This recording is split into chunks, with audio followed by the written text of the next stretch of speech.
Hello lovelies, and welcome back to my channel.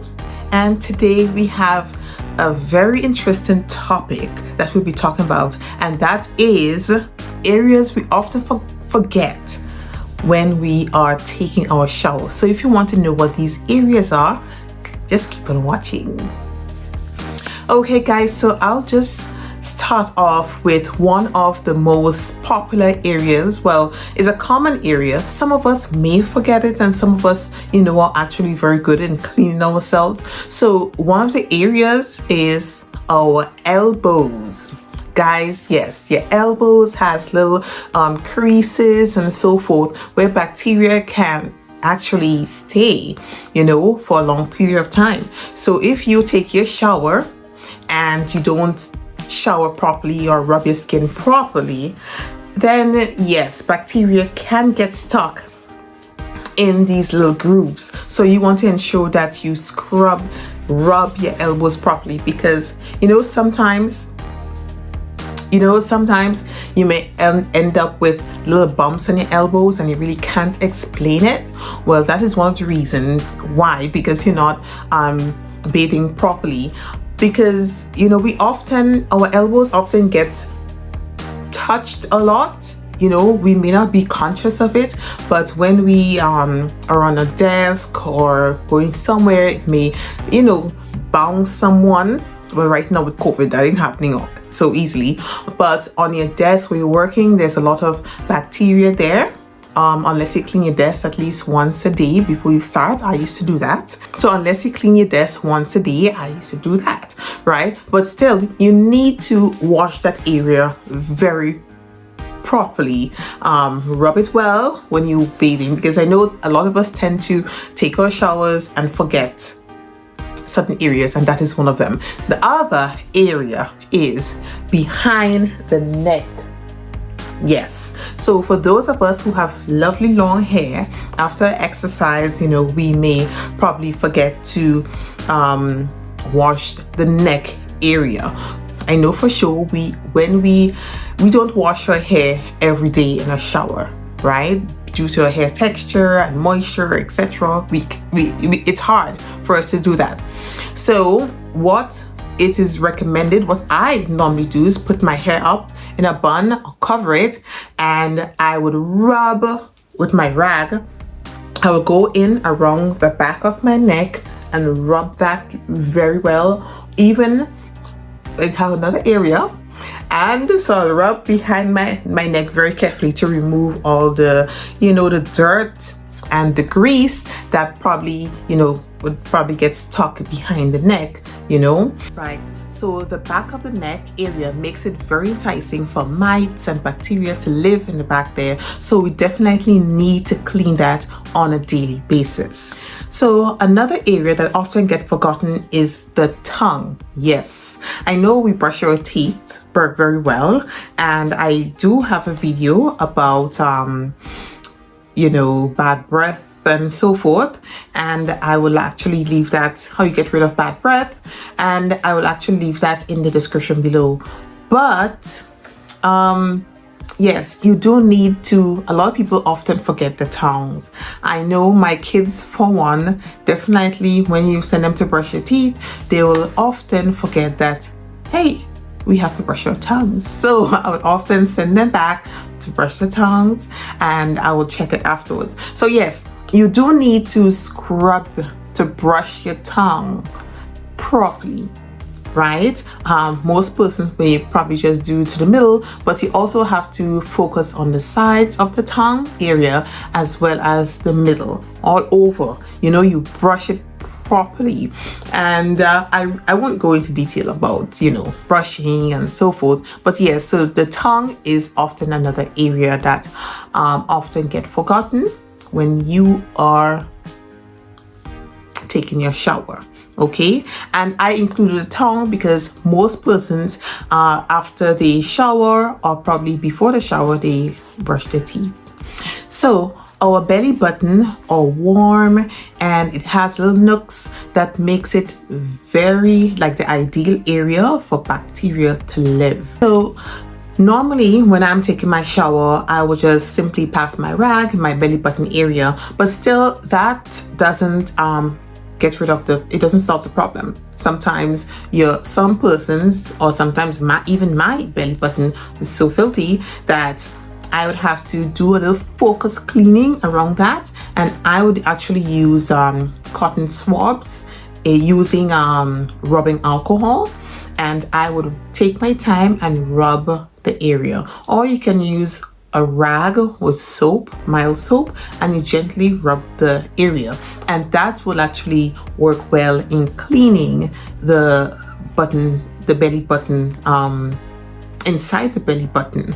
Because trust me guys, this thing can stink very well. So you actually want to dedicate some time, probably not every day, but at least every day when you're taking a shower, you pass a rag in your belly button area, and probably 2 or 3 times a week you use your cotton swab with rubbing alcohol and you clean around that area. Okay, so another area that we often forget, guys, is the back of the ear. I know many of you probably would pass your hands when you were outside, or even on a hot day. You pass your hands and then you will smell it and get this awful smell. Guys, yes, the back of the ears can be extremely smelly. So you want to pay particular attention to the back of the ear. And when you're taking a shower, you can easily use your rag and rub behind the ear, because the ear has so many little creases. Some persons have more crease than others.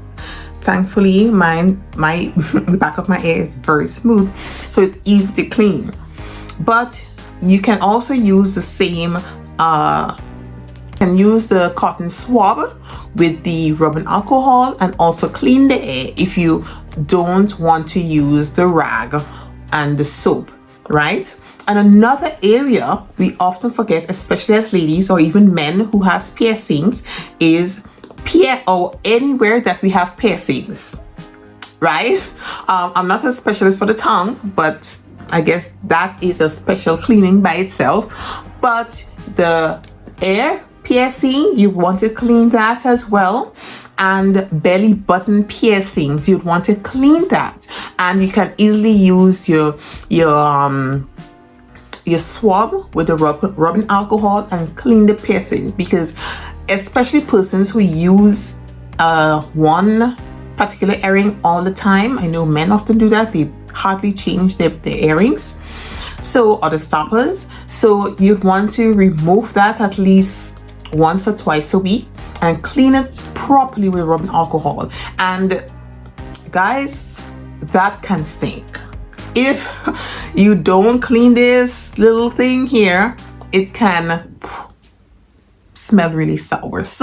It can smell really sour. So you really want to pay particular attention in cleaning any piercing, your navel piercing, your belly button piercing, and your ears piercing in particular. Okay, so if you have a tongue piercing, do some research and see how you can clean that piercing. And I think that one will be very and I think that piercing, you need to actually put some focus there, because it's gathering food and everything that you eat, and you really don't want to stay in the hole, and bacteria start living there, and what will happen, it will start stinking. So you want to pay particular attention to your piercings. Okay, so another area we often forget is our feet, the sides of our feet, and the bottom of our feet.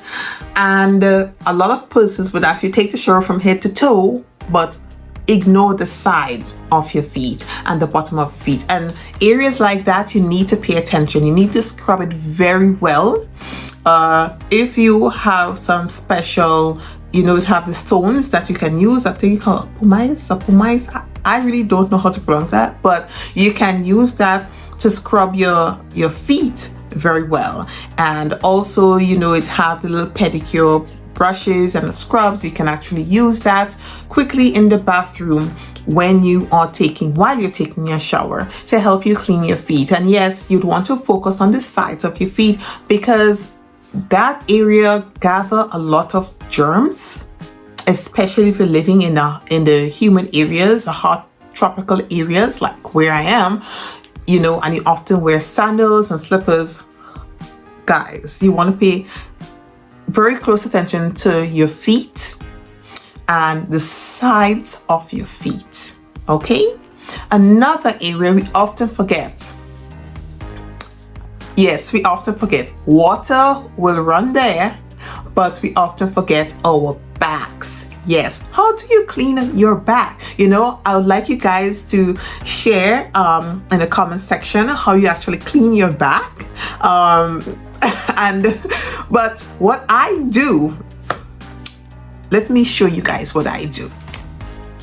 How I actually normally clean my back. I will take my rag, I will hold my rag like this, right? And I will put it to my back and I will hold the bottom and I rub it across like this.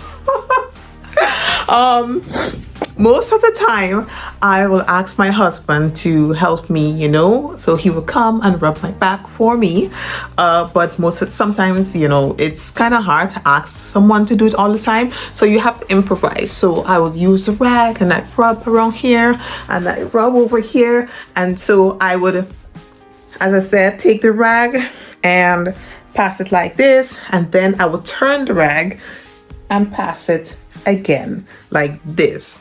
Okay, so yes, it can be tricky, but yes. And also I would like to talk about what you use to rub yourself. So when you are rubbing yourself, you use your rag, and I have a lot of these.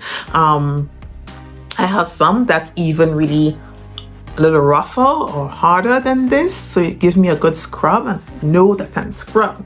Okay, so these are the areas. So we have the back, the feet, and the back area. So basically, if you think that I have missed any areas, please feel free to comment below, and I can probably do part 2 to this video, or we can just have a nice little discussion in the comments below. So guys, feel free to ask me as much questions as possible.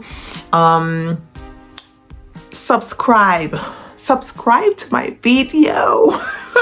I am new, so I like to grow, so please subscribe. And I am actually enjoying creating these videos and talking about personal hygiene. I'm not a doctor at all, but I do know how to actually take care of myself, and especially someone who lives in the tropics. Easy to some extent to take care of yourself, but it can be hard. It's a lot of extra steps that you have to do as opposed to when you're living in the cold. And I will actually do a video about how feminine hygiene in the summer or living in a tropical island. Okay, so until next time, guys, take care. Bye-bye.